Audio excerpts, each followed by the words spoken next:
There are many things you need to see to believe, but even when you see them and try your best, some things still feel unreal. And today's video is all about that. We're going to look at the 15 rarest and most unusual people on Earth. From the unique to the unusual to the bizarre, these are the kinds of people who bend actuality and challenge everything we think is possible. Number 15. Mariam and Mia. Identical twins. Mariam and Mia entered the world with a rare form of osteogenesis imperfecta, the kind that leaves bones fragile enough to break from almost anything. Before they even had a chance to cry, doctors found fractures from their shoulders all the way down to their tiny legs. Their parents, Rayyan and Mohammed, were told to brace for the worst, to take things day by day because no one could promise the girls would survive another week. Twice, they nearly lost them. But once they reached specialists who understood OI, things began to shift. Months in the NICU slowly led to progress. Metal rods to strengthen bones, regular infusions, and every therapy their parents could find. 4 years later, Mariam and Mia can sit up, move around, and play with their 2-year-old brother Yusuf, who's still learning how gentle he needs to be. Rayyan sees a future now, not fear. Our story started with pain, she says, but the ending is looking bright. Number 14. Tristan. Tristan shouldn't be alive by any medical standard. After a devastating attempt that left doctors predicting a less than 1 in 500 million chance he'd survive, he woke up 2 months later in a hospital bed, blind, disfigured, and convinced he'd died. But as the noise around him slowly made sense, he realized he was still here. And somehow, that mattered. His childhood had already taught him instability, foster homes, loneliness, and silence. He grew up talking like he was on a different frequency from everyone else, always trying to connect, rarely succeeding. But now, without his vision, he started noticing the things he once ignored: the warmth of the sun, the sound of birds, the bark of crickets at night. He learned to walk again, learned to use his cane, and learned how to exist in a world he could no longer see. He lost his sight, his face, and the life he expected, but he didn't lose his will.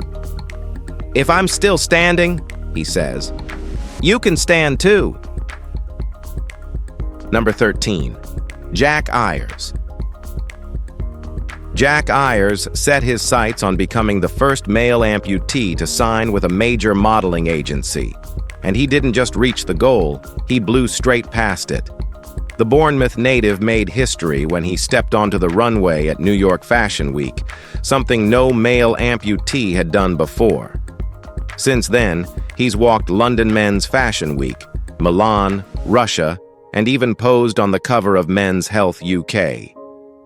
What makes his rise even more remarkable is that Jack was born with a condition that left his legs severely weakened. At 16, he made the decision most teenagers couldn't fathom. He chose amputation. He still calls it the best decision he ever made. The change didn't shrink his world. It expanded it. Today, he trains clients, fronts campaigns, and uses his platform to push back against the idea that disability closes doors.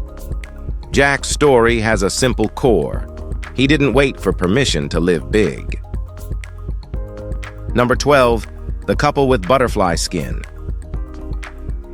Ariana and Victor didn't meet in a hospital or a support group. They found each other online, 2 young adults living with epidermolysis bullosa, which is basically a super rare condition that makes their skin as fragile as wet tissue. Their conversations started casually, then turned into a connection, then grew into something neither of them expected. COVID kept them in separate states for months, but when they finally met at Ariana's graduation, Victor said the first thing that struck him was her confidence, how she carried herself without apology.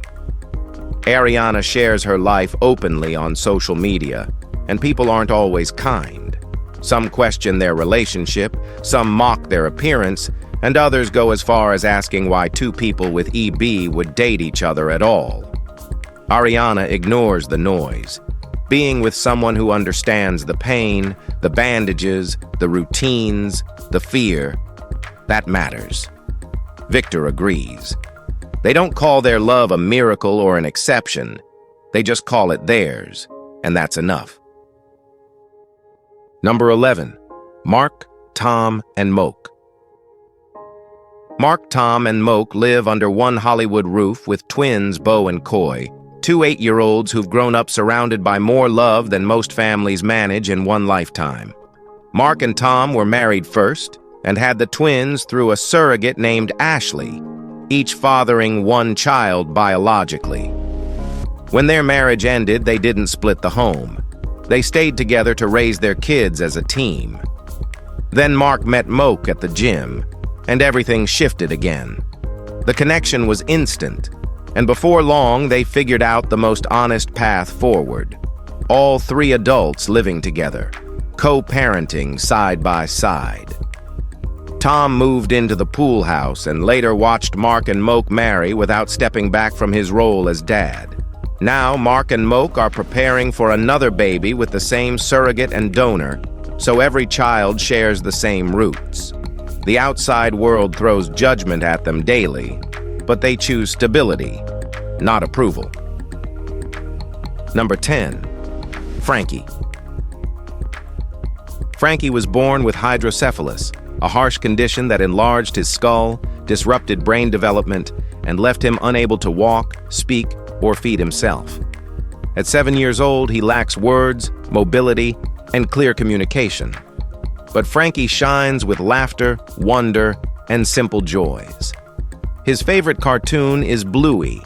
Bright bubbles calm him, soft melodies bring comfort, and familiar touches soothe his restless spirit. When he gurgles, smiles, or reaches out for touch, he demands presence, patience, and kindness. His family doesn't treat him as a burden, but as a precious gift. They adapt daily, holding him, rocking him, offering gentle care and respect. Therapies brought little change, but love never wavered. Frankie lives in a world built on compassion, not expectations. He doesn't need words or strides to matter. He matters simply because he exists. When you meet him, don't look for what he can't do. Look at who he is. Number 9. Deb Roach. Deb grew up in Australia with one arm and a stubborn streak strong enough to drag her into a world most people enter with two. She saw a pair of pole dancers performing in a club one night and felt something ignite. Curiosity first, then ambition. She started training, not to prove anything, but because something about the movement felt right. It didn't take long before she realized she wasn't just good at it. She had a natural rhythm that didn't care about symmetry. Deb kept practicing until the routines felt like extensions of her own energy, and eventually she stepped onto competition stages. She didn't just compete, she won. Twice. World titles. Judges and audiences didn't see someone overcoming anything. They saw an athlete who built her craft through grit, bruises, repetition, and real joy.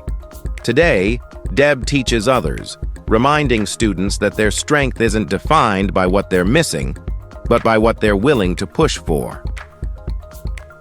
Number 8. Destiny. Destiny spent years hiding her arm, long sleeves, even in blistering heat, just to avoid a glance or a comment that would sting. Kids were relentless. She learned to stay quiet, small, invisible. But something shifted in 2020. She posted on TikTok, joking, laughing, and living, and something cracked open. People didn't just watch, they got it. Her story wasn't polished or motivational, it was honest. Destiny didn't beg for understanding. She made space for herself, and suddenly, others saw themselves in her. Now, with over 1 million followers, she doesn't shrink, doesn't soften her edges, doesn't explain who she's dating or why. She just shows up fully. The world that used to make her hide now watches her shine. And not because she teaches a lesson, but because she finally stopped asking permission to be visible. She's not an inspiration trope. She's a woman who knows her worth. And now, she's unstoppable. Number 7. Brooks Ginnon. Brooks Ginnon didn't always imagine himself walking runways. Born with ectodermal dysplasia, which is a rare genetic disorder that affects teeth, hair, sweat glands, and more, Brooks was used to standing out for the wrong reasons. Doctors estimate the condition affects roughly 1 in 100,000 babies. As a kid, that meant stares, questions, and uncertainty. But Brooks didn't fold. Instead, he turned what once made him self-conscious into the very thing that made him magnetic. Today, at 28, he's modeled both editorial and runway looks for major global brands. His features, once seen as different, now grace glossy pages. He doesn't just walk the runway, he owns it. For Brooks, modeling isn't about perfection, it's about presence. He says this condition shaped him, but it doesn't define him. That quiet confidence, that's the part nobody can replicate. He didn't overcome anything, he just evolved into someone who no longer needs to explain. Brooks is here, stylish as hell, and entirely in his element. Number 6. Sumo Nying. At 29, Sumo Nying claims one of the smallest natural waists in the world, just 13.7 inches. Based in Miami, she swears it's all genetics and lifestyle. No surgeries, no corsets, no rib removal. Still, the internet doesn't buy it. Photos of her spark non-stop debates, with skeptics accusing her of editing or extreme body modification. She denies it all, calmly. She says she eats clean, works out daily, and lives a life of discipline. Her goal was never to be believed. She just loves her body and the way it looks. Her followers, thousands and counting, are obsessed with her shape, her calm attitude, and her refusal to clap back. She doesn't argue, she posts. And her silhouette keeps doing what it's always done, breaking the internet. Nying didn't set out to go viral. She just decided to own her difference completely. And whether people love it or call it fake, she isn't asking for approval. She's living loud anyway. Now let's move to number 5, Natalie. Natalie doesn't walk into a room. She arrives. With over $100,000 in procedures and a style that turns heads and halts traffic, she's built her life around becoming the woman she always saw inside. She began transitioning in high school, but didn't start surgeries until 21. Since then, she's had everything from a brow bone shave and forehead reduction to 2 nose jobs, lip lifts, and a now removed chin implant. And she's not done. Natalie treats her face like art, always evolving, always leveling up. She's a trans woman, an influencer, and a full-blown diva with walls of framed selfies and a shower curtain printed with her own face. Her hallway, a literal hall of fame. She's confident, loud, and doesn't care who has a problem with it. Some say she's gone too far. Natalie says she hasn't gone far enough. Botox appointments are just another Tuesday.